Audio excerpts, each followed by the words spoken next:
A proposta de emenda constitucional, ela tem por objetivo incluir no elenco de legitimados à propositura da ação direta de inconstitucionalidade e da ação declaratória de constitucionalidade as associações religiosas de âmbito nacional.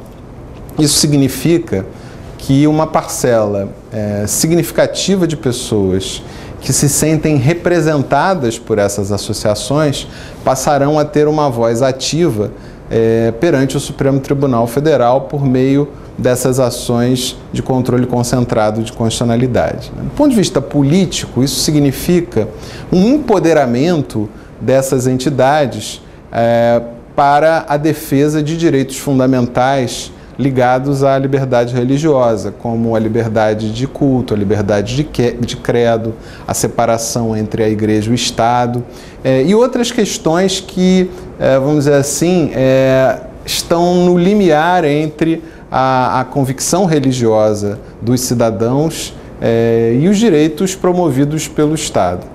Então, me parece que é uma iniciativa muito interessante, porque ela, de forma não preconceituosa, reconhece que há direitos fundamentais ligados ao exercício da liberdade religiosa e que esses direitos fundamentais pressupõem a legitimação ativa para a propositura dessas ações de controle de constitucionalidade perante a Corte Suprema do país. De outro lado, é importante fazer uma separação entre esse reconhecimento e uma certa tendência à apropriação do discurso político e jurídico por argumentos religiosos.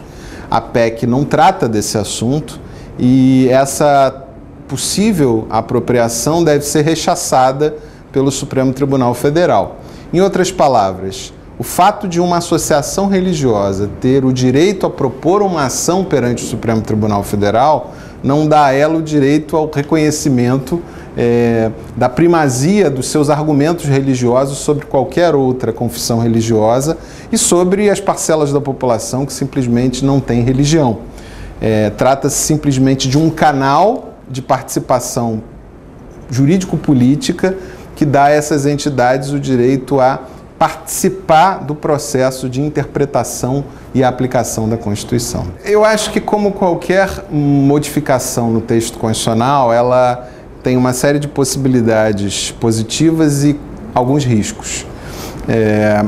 As possibilidades abertas por essa iniciativa dizem respeito a uma maior participação das associações religiosas e, consequentemente, das pessoas que têm convicção religiosa no processo de construção do significado da Constituição, o que é muito importante. De outro lado, os riscos envolvem um certo fundamentalismo religioso que pode estar presente nessas ações que vierem a ser propostas. Então, eu diria que o risco do abuso não deve nos inibir de buscar uma democratização, uma pluralização do debate constitucional.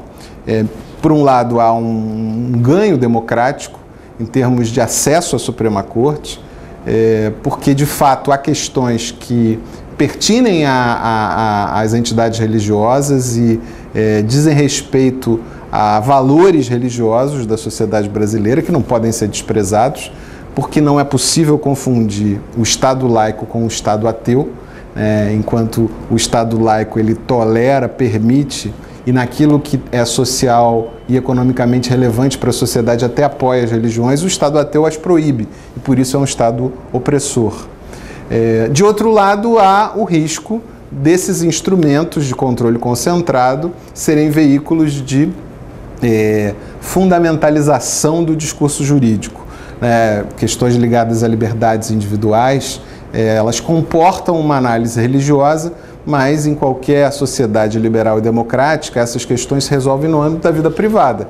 As pessoas são livres para seguirem ou não determinadas religiões. Não cabe ao Estado se associar a nenhuma dessas religiões, dando caráter oficial aos seus argumentos. As decisões da Suprema Corte são e devem continuar sendo tomadas a partir de argumentos públicos, de argumentos compartilhados por todos os cidadãos a despeito da sua convicção religiosa ou da ausência dela.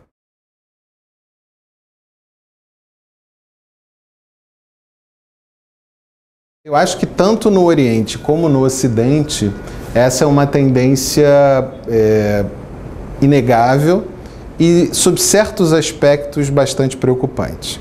O que eu quero dizer com isso? É inegável porque, se você for nos Estados Unidos, há facções do Partido Republicano que são claramente religiosas e que articulam o seu discurso a partir de razões religiosas.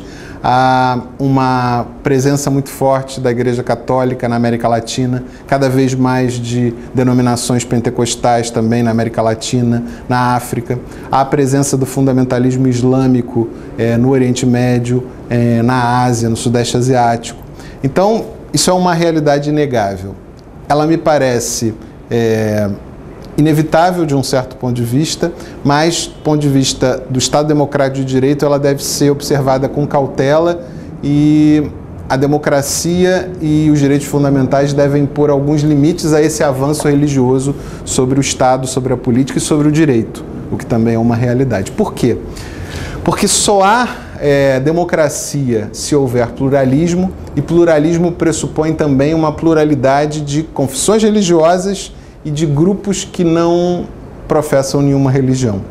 Isso do ponto de vista cultural, né, não permitindo nenhuma espécie de dirigismo cultural em termos de modos de ser e de viver, construções de visões de mundo. O pluralismo envolve também essa pluralidade de culturas e de visões. Mas do ponto de vista jurídico, o exercício de alguns direitos fundamentais pressupõe limites a esse avanço religioso sobre a política e o direito. Basta você pensar no avanço dos direitos da mulher sobre o seu próprio corpo, né? As escolhas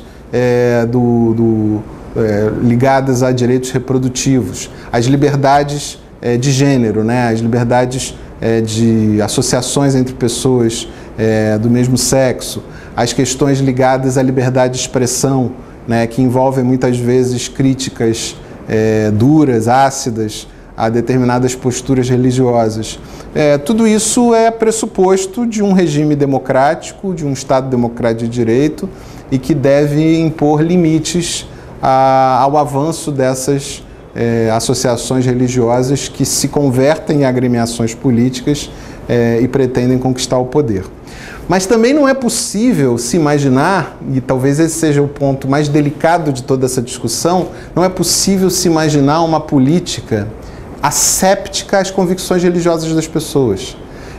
Na medida em que a sua visão de mundo, a sua concepção filosófica sobre o sentido da vida e da vida coletiva é permeada de razões e de fundamentos religiosos, me parece que a democracia deve encontrar algum espaço para que essas pessoas apresentem as suas visões, os seus argumentos, desde que esses argumentos sejam articulados dentro da razão pública. O que eu quero dizer é que não é possível que a discussão política gire em torno apenas